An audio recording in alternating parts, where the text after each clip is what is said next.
This next question is what are your views on homosexuality? And this is kind of like a two-part question. I have to answer it from the surface level, and then I have to answer it from the deeper level. And so the surface level is actually, it doesn't even matter. And that's the surface level answer to that question, meaning that since I'm not a homosexual, nor do I want to be a homosexual, it would be very difficult for me to explain somebody my views about homosexuality and be accurate about it, because it's not something that I aspire to be or really aspire to understand completely in that way. Like I work with occultism. I really want to understand everything about that. So that's why I have so much knowledge and awareness and experience in that arena. But something that I don't have any knowledge of and don't desire to get involved with, I would have a minuscule amount of awareness on something like that. So I wouldn't be the best person to ask. I would probably go and ask a homosexual and ask him what is, or her, etc., what is their views on that and why they do that. And then do like a survey, like 2 weeks, 3 weeks of different people. And then you would come to a better conclusion of the answer in the surface level of answering questions. Now, the deeper level of answering this question actually more has to do with another world, another realm of entities that actually themselves are all masculine. And in this, what I'm referring to is that the book that I asked everyone if they had time to read, which is Alien Wombs and Alien Spirits, was a deep dive and a very sober approach to the realization that there is another group of entities here on the planet, some known, also known by some as the Zayrin. Some also know them as the Jinn. And that these entities, while being very similar to and carrying on lies very similar to the type of lies that we carry out, especially from a social level, are still in themselves very different because of the type of geometry that their realm was created with, and even the essences and the components, which actually are the geometry, that was used to create them. And because of that, and this is why it's always been seen that spirits, if you may, are masculine while the flesh is feminine, and this has nothing to do with the male or female human being, but that the spirits are masculine and that the flesh is feminine, that these beings are actually polarized to the masculine.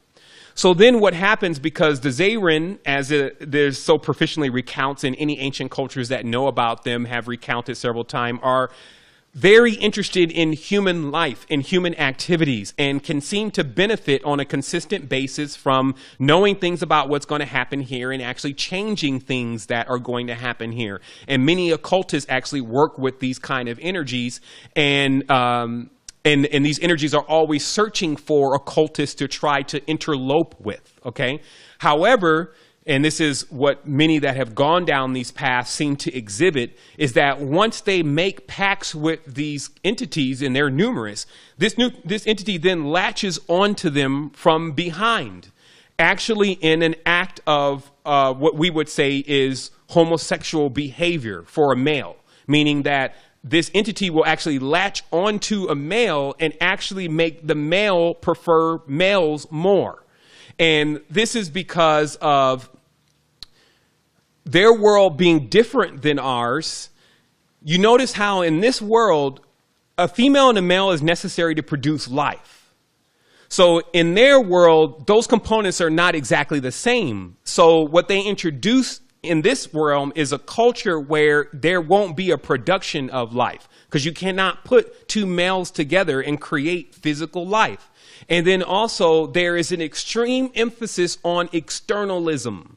Externalism means that a person who is consistently searching for something outside of them, not inside of themselves, but something that's outside of them to give them pleasure, to give them acceptance, etc. And so what you would see then is for someone, and this is, I won't say in all cases, there's never an all case answer to anything. But in many cases, what you'll find is an extreme extroversion when one has taken on these kind of aspects of their reality, meaning that they'll need to consistently get approval from everybody that's around them in order to feel like that they're doing the right thing and that they're okay. And so this is, the in-depth aspect from an occultist level of what a lot of the homosexuality sometimes steers around. And remember, because everything is an energy, and we're just only highlighting one aspect of it. There are many energies that are moving around constantly that people are interloping with, co-creating with, and making agreements with,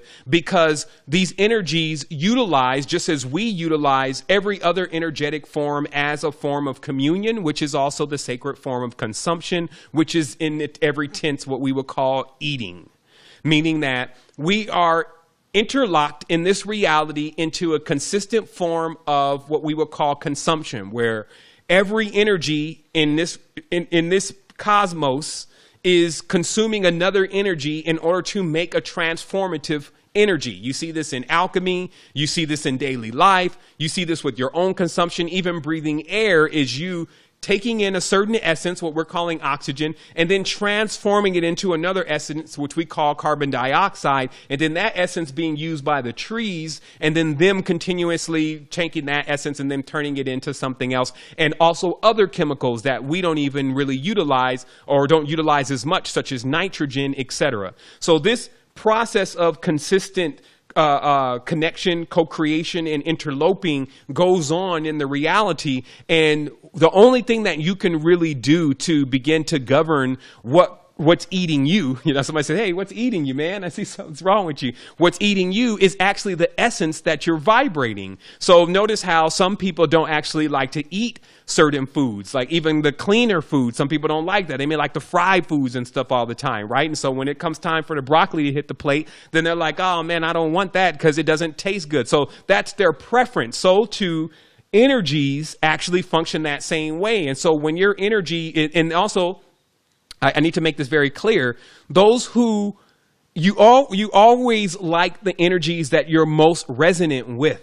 Okay, so when you're carrying a clean field, the energies that are consuming with you and consuming you are also cleaner energies. And this is like, again, I'm just using terms that we have, right? So I'm just saying, if you start consuming a certain kind of lifestyle, the energies around you are also the ones that like to consume that lifestyle. So you can't think that, oh, well, the dark beings want me to be clean and balanced because they want to eat clean and balanced beings. No, that's not how it works. Dark beings, if you may, we're using this term, distorted beings like to eat distorted energy. So if you start giving off a distorted vibration, then you're going to have distorted entities around you. So, of course, that could come into controversy with what a lot of people believe and what they think is going on. But that is, of course, the difference between the neophyte versus the adept. The adept knows what's happening, and the neophyte is just insisting that they know even though they may have no facts. And this gives us the facts about energy and consumption.